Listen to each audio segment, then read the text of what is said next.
If you think the Las Vegas Strip is booming like it used to, think again, because right now, one of the biggest names in town, MGM Resorts International, is quietly cutting hundreds of jobs, and the people losing them are not the ones you would expect. They are not entry-level workers, they are not the blackjack dealers or the room attendants. These are the people who run the show, the supervisors, the floor managers, and the executives who actually keep the casinos moving. In the past few weeks, reports have surfaced confirming that MGM Resorts has fired around 800 mid-level managers across multiple properties in Las Vegas. These cuts include supervisors, senior managers, and even corporate vice presidents from human resources and guest services. Behind the shiny resort towers and glowing casino floors, MGM is gutting the backbone of its operations, and no one on the Strip seems to want to talk about it. This is not just a few pink slips. This is the largest managerial restructuring MGM has done in years. The company has not officially commented on the total number of layoffs, but insiders have confirmed through multiple reports that most of these positions were eliminated permanently, not furloughed, not reassigned. The term they used was operational efficiency, but anyone who's been watching the Vegas job market knows what that really means.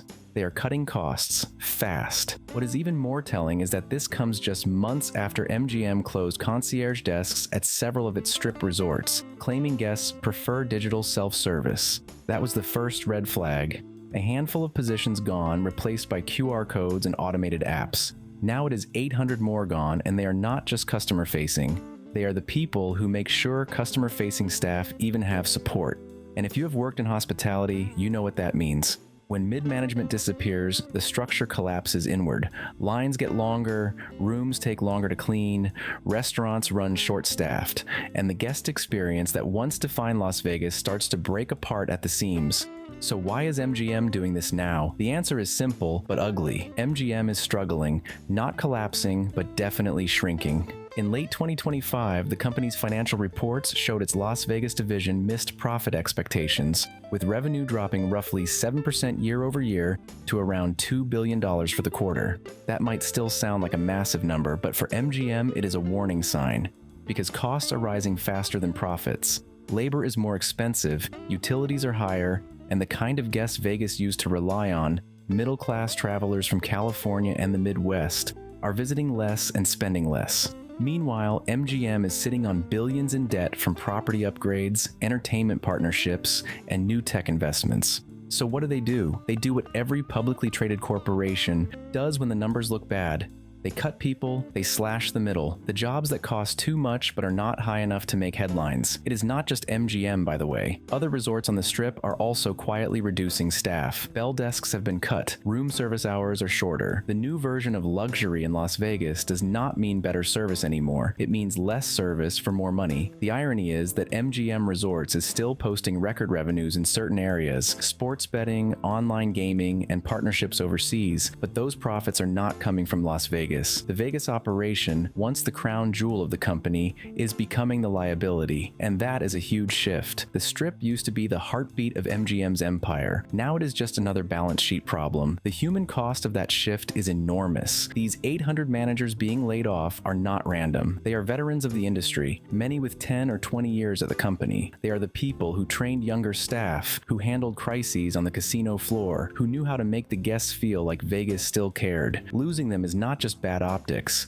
It is a loss of experience that cannot be replaced with an app. One former MGM employee said, "We used to know guests by name. Now we are told to just tell them to scan the code." That is the new Vegas. The city that used to pride itself on hospitality has become obsessed with automation. The self-check-in kiosks, the mobile ordering systems, the contactless experience, all of it sounds convenient until you realize it is just a way to run the same operation with half the people. It is a short-term win for corporate profits, but a long-term death sentence for the soul of the city. MGM says these changes are about streamlining operations and aligning resources with guest preferences.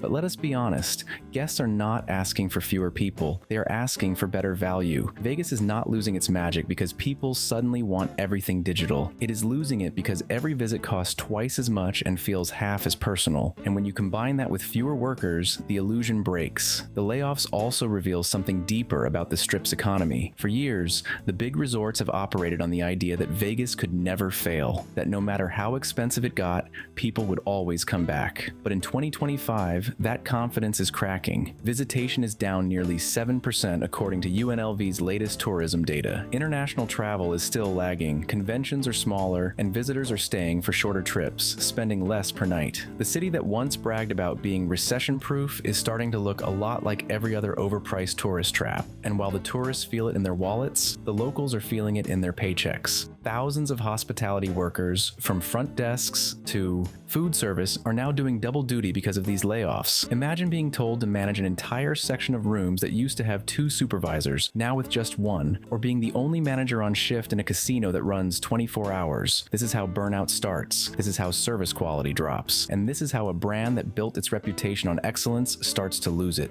The worst part? This all feels like deja vu. Back in 2020, during the pandemic, MGM and other Strip operators laid off tens of thousands of workers. When Vegas reopened, those jobs never really came back, not all of them. Management promised restructuring back then too. And now, 5 years later, it is happening again. It is like the new normal for Vegas is constant layoffs and streamlining. Meanwhile, guests are paying record-breaking prices. Room rates at MGM properties have surged to an average of over $270 a night, with resort fees adding another $45 to $60. Parking, which was once free, now costs up to $50 per day. A basic cocktail in an MGM casino bar can run you $24. Yet service is shrinking, lines are longer, and even loyal guests are noticing. You cannot charge luxury prices and deliver budget service. That is not Las Vegas. That is a corporate simulation of it. This move by MGM does not just affect the company, it affects the entire ecosystem of Las Vegas. When 800 managers lose their jobs, it sends a ripple through every level of the Strip. Vendors, suppliers, food distributors, maintenance companies all feel the squeeze. When MGM cuts spending, everyone who depends on MGM for business takes a hit. And this is where the bigger story emerges. Vegas is not collapsing overnight, but it is hollowing out from the inside. The Strip has always been about illusion, bright lights, loud music, endless fun, but behind that curtain, the cracks are spreading. Layoffs like this show that the old Vegas model, the one built on human connection, service, and spectacle, is being replaced by one built purely on spreadsheets. And you cannot build loyalty with a spreadsheet. You cannot manufacture magic with algorithms. The reality is, Vegas is heading toward a breaking point. You cannot keep raising prices, cutting service, and expect people to keep smiling through it. Even the corporate giants are starting to realize it. When MGM lays off 800 people, that is not just a cost-saving move. That is an admission that something is not working. So what happens next? Probably more cuts, more automation, more hollow promises about innovation. Maybe in a few months they will announce new tech to enhance the guest journey. But let us call it what it is, another way to save money while pretending it is progress. The question is, how far can they go before guests finally notice the difference? Or worse, stop caring altogether?